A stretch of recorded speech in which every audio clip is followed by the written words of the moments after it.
ಇವತ್ತೊಂದು ವಿಶೇಷ ಒಂದು ಸ್ಥಳಕ್ಕೆ ಕರ್ಕೊಂಡು ಹೋಗ್ತಾ ಇದ್ದೀನಿ ನಿಮ್ಮನ್ನ.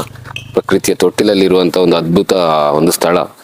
ಏನ್ ನೋಡ್ತಿದ್ದೀರಾ, ನನ್ನ ರೈಟ್ ಸೈಡ್ ಕಾಣುವಂತದ್ದು ರಾಣಿಜರಿ. ನೀವು ಆಲ್ಮೋಸ್ಟ್ ನೋಡಿರ್ತೀರಾ ಕೂಡ. ರಾಣಿಜರಿ ಮತ್ತೆ ಬಂಡಜ ಫಾಲ್ಸ್ ಅಂತ ಹೇಳಿ ಟ್ರಕ್ಕಿಂಗ್ ಎಲ್ಲ ಹೋಗ್ತಾರೆ ಇಲ್ಲಿ. ಮತ್ತೆ ಈಚೆ ನನ್ನ ಎಡಬದಿ ಕಾಣುವಂಥದ್ದು ಶ್ರೀ ಕಾಲಭೈರವ ಸ್ವಾಮಿ ದೇವಸ್ಥಾನ. ಈಗ ನಾವು ಹೋಗ್ತಿರುವಂತದ್ದು ಕೂಡ ಅಲ್ಲಿಗೆ. ನಾನು ಪ್ರಶಾಂತ್ ಅಂತ ಬಲಿಗೆ ಗ್ರಾಮ. ಪ್ರತಿ ಈ ಶಿವರಾತ್ರಿಲಿ ವಿಶೇಷ ಜಾತ್ರೆ ಆಗುತ್ತೆ 2 ದಿವಸ. ಕಾರ್ಯಕ್ರಮ ಎಲ್ಲ ಆಗಿದೆ. ನಾಳೆ ಜಾತ್ರೆ ಮತ್ತೆ ನೈಟ್ ಕೋಲ ಎಲ್ಲ ಇರುವಂತದ್ದು. ಶಿವರಾತ್ರಿ ಪ್ರಯುಕ್ತ ಜಾತ್ರೆ ಅಂದ್ರೆ ಶಿವರಾತ್ರಿ ದಿವಸನೇ ಇಲ್ಲಿ ಜಾತ್ರೆ ನಡೆಯುವಂತದ್ದು.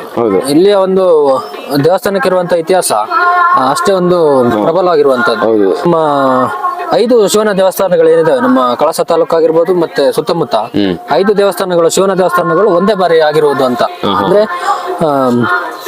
ನಮ್ಮ ಕಳಸೇಶ್ವರ ದೇವಸ್ಥಾನ, ಮತ್ತೆ ಇಲ್ಲಿಯ ದುರ್ಗದಳ್ಳಿಯ ಕಾಲಭೈರವೇಶ್ವರ ಸ್ವಾಮಿ ದೇವಸ್ಥಾನ, ಆಮೇಲೆ ನಮ್ಮ ಕೋಟೆಮಕ್ಕಿ ಹೆಮ್ಮಕ್ಕಿ ಹತ್ರ ಒಂದಿದೆ ಸೋಮೇಶ್ವರ ದೇವಸ್ಥಾನ, ಮತ್ತೆ ಕುದುರೆಮುಖದ ಮಲ್ಲೇಶ್ವರ ದೇವಸ್ಥಾನ, ಮತ್ತೆ ನಮ್ಮ ಮರಸಣಿಗೆ ಲಾಸ್ಟ್ ಟೈಮ್ ನಾವು ಹಿಂದೂ ಸಮಾಜ ಕಾರ್ಯಕ್ರಮದಲ್ಲಿ ತೋರಿಸಿದ್ವಿ, ಅಲ್ಲಿ ಮಹಾಲಿಂಗೇಶ್ವರ ಸ್ವಾಮಿ ದೇವಸ್ಥಾನ. ಈ 5 ದೇವಸ್ಥಾನಗಳು ಒಂದೇ ಕಾಲದಲ್ಲಿ ಆಗಿರುವಂತದ್ದು ಅನ್ನುವಂಥದ್ದು ಒಂದು ಮಾಹಿತಿ. ನನಗೂ ಅದ್ರ ಬಗ್ಗೆ ನಿಖರವಾದ ಮಾಹಿತಿ ಇಲ್ಲ. ಅಗಸ್ತ್ಯ ಮಹರ್ಷಿಗಳು 5 ದೇವಾಲಯಗಳನ್ನು ಸ್ಥಾಪಿಸ್ತಾರೆ ಅನ್ನುವಂಥದ್ದು ಅವ್ರ ಕಾಲದಲ್ಲಿ ನಿರ್ಮಾಣ ಮಾಡಿರುವಂತದ್ದು. ಮತ್ತೆ ಇನ್ನು ಇತಿಹಾಸ ನೋಡ್ತಾ ಹೋದ್ರೆ ಇದು ಬಲ್ಲಾಳರಾಯನ ಕಾಲದಲ್ಲಿ ಆಗಿರುವಂತದ್ದು. ಅದು 2ನೇ ಬಲ್ಲಾಳರಾಯ ಕಟ್ಸಿದ್ದು. ಅವರು ಕಟ್ಸ್ಬಿಟ್ಟು ಹಿಂದೆ ಏನಂತಂದ್ರೆ ಈಗ ದೇವತಾ ಮನುಷ್ಯ ಅಂತೆ. ದೇವತಾ ಮನುಷ್ಯ ಅಂದ್ರೆ ಅವ್ರಿಗೊಂದು ದೇವರಷ್ಟೇ ಪವರ್ ಇರುತ್ತೆ. ಅದು ಯಾವ ಟೈಮಲ್ಲಿ ಅಂದ್ರೆ ಡೇ ಟೈಮಲ್ಲಿ ಇರಲ್ಲ ಅಂತ ಇದ್ರು.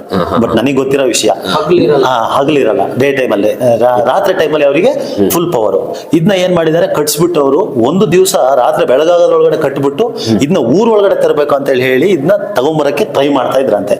ತಗೊಂಡ್ ಬಂದಿದ್ದಾರೆ. ಬಟ್ ಕೋಳಿ ಕೂಗಿದ್ಮೇಲೆ ಅವ್ರ ಶಕ್ತಿ ಹೊರಟೋಗುತ್ತಂತೆ. ಅವಾಗ ಇಲ್ಲಿ ಬರುವಾಗ ಅದು ಕೋಳಿ ಕೂಗಿದೆ, ಇದು ಸೂಕ್ತವಾದ ಜಾಗ ಅಂತ ಹೇಳ್ಬಿಟ್ಟು ಇಲ್ಲಿ ಬಿಟ್ಟು ಹೋಗಿದ್ದಾರೆ. ಅಲ್ಲಿಂದ ಈಗ ಪೂಜೆ ಸ್ಟಾರ್ಟ್ ಆಗಿರೋದು. ಅಂದ್ರೆ ಹಿಂದಿನವ್ರು ಹೇಳಿರೋ ಪ್ರಕಾರ ನಮಗೆ ದೇವಸ್ಥಾನನೇ ಕಟ್ಟಿ ಹೇಳ್ಕೊ. ಇದು ಮುಂದೆ ನೋಡಿ 2 ರಥದ ತರ ಇದು ಗಾಲಿ ಇದೆ ನೋಡಿ, ಫ್ರಂಟ್ ಅಲ್ಲಿ ಚಕ್ರದ ತರ ಇದೆ ನೋಡಿ. ಇದು ಅದಕ್ಕೋಸ್ಕರ ಅದು ಎಳ್ಕೊಂಬರಕ್ಕೋಸ್ಕರ ಇದನ್ನೇನೋ ಆನೆ ಕಟ್ಟಿ ಎಳ್ಕೊಂಬಂದ್ರು. ಹೆಂಗ್ ಬಂದಿದಾರ ಗೊತ್ತಿಲ್ಲ, ಬಟ್ ಎಳ್ಕೊಂಬಂದಿದಂತೆ. ಹಿಂದೆ ಏನು ವಿಶೇಷ ಅಂತ ಗೊತ್ತಿಲ್ಲ.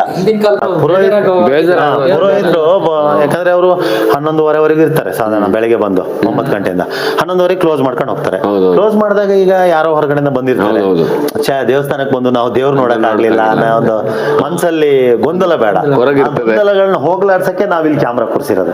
ಈ ಕ್ಯಾಮ್ರಾನ ಇದನ್ನ ಡೋರ್ ಕ್ಲೋಸ್ ಮಾಡಿದಾಗ ಈ ಕ್ಯಾಮ್ರಾದಲ್ಲಿ ನೋಡಿದ್ರೆ ಫುಲ್ ದೇವ್ರು ಕಾಣ್ತದೆ. ಅಲ್ಲಿ ಒಳಗಡೆಗೆ ನೀಟಾಗಿ ಕಾಣುತ್ತೆ. ಏನ್ ನಾವು ಈಗ ಹೊರಗಡೆಯಿಂದ ಏನ್ ನೋಡ್ತಾ ಇದೀವಿ ಅದೇ ತರ ಈ ಕ್ಯಾಮ್ರಾದಲ್ಲಿ ನೋಡಿದ್ರು ಕಾಣುತ್ತೆ. ಹಂಗಾಗಿ ಯಾರು ಪ್ರವಾಸಿಗರು ಬಂದ್ರು ಟೆನ್ಷನ್ ಮಾಡೋಂಥದ್ದಿಲ್ಲ. ಪ್ರವಾಸಿಗರಾಗ್ಲಿ ಗ್ರಾಮಸ್ಥರಾಗ್ಲಿ ದೇವ್ರನ್ನ ನೋಡ್ಕೊಂಡು ಹೋಗ್ಬೋದು.